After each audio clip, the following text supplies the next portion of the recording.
Nina Hartley and I used to be the best of friends. We'd done many movies together, several television shows like Donahue, and she had actually come to my farm in southern Indiana with her husband and spent some time there with me. I mean, I lived 17 miles from the closest gas station in the middle of nowhere, and she came and spent a week with me and visited. It was a great time.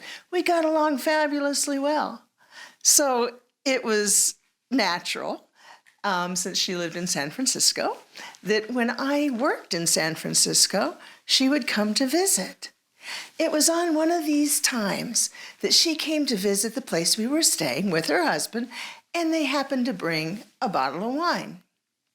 Well, that's pretty ordinary for the general populace nowadays, to bring a bottle of wine, especially if you live in California. But Native Americans usually have a little conflicted interests when it comes to alcohol, and I wasn't a drinker, but everybody else was drinking. My husband was definitely a drinker. So we popped open that bottle of wine, and everybody took part. As alcohol tends to do, people started to converse, and converse spiritedly, let's say. One of Nina's husband's pet peeves is racism, and I have to agree. I went to school with a lot of black people. I've had black boyfriends. I have black people in my family. I despise racism of any kind. However, somehow it was said by Nina's husband that the black people had it worse than the Native Americans. First of all, I don't think we should be comparing tragedies. Bad is bad. Worse is subjective. It depends on several circumstances, which tribe you were, where you were during slavery. The whole situation is very, I don't want to get into comparing who had it worse. What is the point? It was bad for both. It was just bad.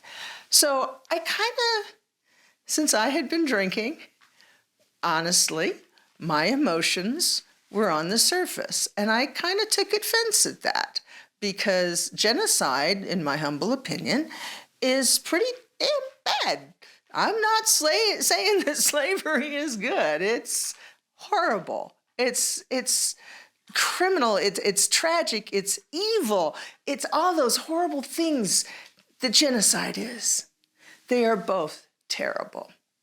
But I wanted to make my point, and at the time I thought the Native Americans were being ignored, and you know me, I'm going to stand up for my people. So I said I thought that genocide was pretty damn bad too. And somehow we got into a huge argument about the black people had it worse. And all I wanted to do was make the point that Native Americans had been screwed too.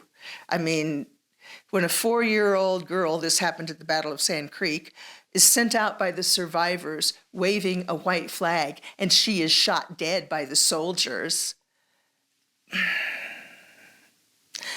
4-year-old girls were put out in the field to pick cotton and sold away from their parents. Yeah, that's pretty damn bad too. I'm not saying one's worse than the other. They're both pretty bad.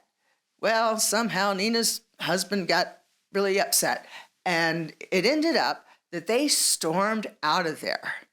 I mean, they left in a huff. They were both furious. That had to have been 30 years ago or more. We haven't spoken since.